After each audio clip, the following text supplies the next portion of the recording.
네, 우선 지난주 어떤 네. 설명해 주셨는지 점검하고 가겠습니다.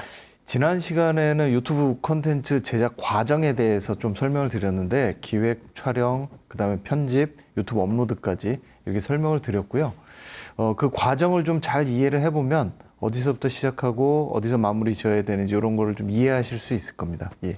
네, 그렇다면 이번 주는 어떤 내용 준비해 오셨나요? 예, 오늘은 좀 초보자들이 어려워할 수 있는 편집에 대해서 좀 말씀드리고 싶은데 사실 이 편집이라는 게 사실 처음과 끝이 없습니다. 굉장히 여러 가지 의미를 포함하고 있는 이야기라서.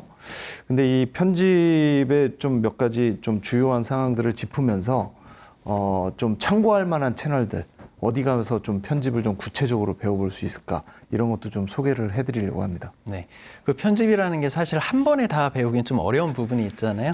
그렇죠. 그렇다면 좀 그래도 중요한 부분들은 좀 어떤 부분들이 있을까요? 예, 기본적으로 이제 몇 가지 요점만 좀 간추려 드린다면 편집에 있어서 가장 기본적인 거는 컷 편집입니다. 그러니까 편집이라는 게 말 그대로 필요 없는 부분을 걷어내고 필요한 부분을 또 강조하고 그러기 위해서 여러 가지 효과를 집어넣는 건데 컷 편집이라고 하면은 그냥 아무 효과 없이 딱 잘라내는 겁니다. 그러니까 잘라서 바로 그림과 그림을 붙여주는 그걸 이제 컷 편집이라고 하고 컷 편집이 좀 익숙해지시면은 이제 그 하나의 컷과 하나의 컷 사이에다가 트랜지션이라고 그래서 화면 전환 효과, 예를 들어서 화면이 날라 들어간다든지 와이프처럼 이렇게 옆으로 빠져나간다든지 이런 여러 가지 트랜지션을 사용할 수가 있고요. 문제는 보통 초보자들 같은 경우에 그게 신기하거든요. 그래서 이제 막 그런 여러 가지 화려한 효과들을 사용하는데 실제로는 저희 불교 콘텐츠들 중에는 화려한 효과보다는 메시지 중심으로 가는 것이 좋기 때문에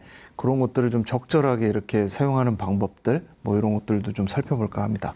네, 그 시청자들의 이해를 돕는 데 이제 가장 중요한 역할을 하는 게 자막인데요. 네. 자막을 넣을 때 좀 주의해야 될 게 있다면 어떤 게 있을까요? 예, 자막은 영상 내용을 설명해 주는 효과를 가지기 때문에 아무래도 자막이 요즘은 굉장히 많이 활용이 되죠. 예전에는 그냥 간단한 이름이나 이런 설명 제목 이런 것만 자막으로 했는데 요즘은 자막의 예술이라고 할 정도로 자막을 많이 사용하시거든요. 그만큼 이제 화려해지기도 했고 또 시청자들의 이해를 돕기 위해서 자막을 이제 여러 용도로 다 사용을 하는데 일반적으로 처음 사용하시는 분들이 이제 실수하는 것들이 뭐냐면 자막은 보통 글씨가 색깔에 입혀져 있고 화면 바탕 위에 자막이 드러나기 때문에 자막이 화면 색깔에 따라서 이렇게 안 보이는 경우가 있어요. 자막에서 가장 중요한 거는 일단 자막이 눈에 보여야 되거든요. 바탕이 흰색인데 글자가 흰색이면은 글씨가 안 보일 수가 있잖아요. 이제 그런 것들을 방지하기 위해서 효과를 줄 때 반드시 화면과 그림과 자막이 좀 분리될 수 있게 시인성이 좀 좋아지게 그렇게 그림자나 이런 것들을 좀 활용해 보시는 게 좋을 것 같습니다.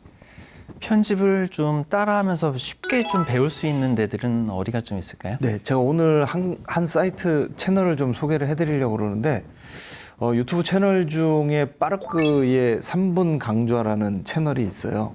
이 채널에 가시면은 윈도우 PC 계열에서 사용하는 프리미어 프로, 그 다음에 애플 컴퓨터에서 사용하는 파이널 컷 프로 이 두 가지의 그 편집 프로그램을 잘 활용할 수 있는 여러 가지 방법들이 아주 짧게 쉽게 이렇게 제시가 되어 있습니다. 그래서 그거를 하나하나 따라가면서 이렇게 배우다 보면은 굉장히 편집 실력이 늘어나는 걸 느끼실 수가 있을 거예요. 그래서 어떤 그 기능을 갖다 사용하기 위해서 그 채널에서 교육 콘텐츠를 받아놓고 직접 보시면서 하나씩 따라가시다 보면 나도 전문가처럼 이런 걸 할 수 있네? 이런 느낌을 받으시면서 영상 편집 실력을 키워나갈 수가 있습니다.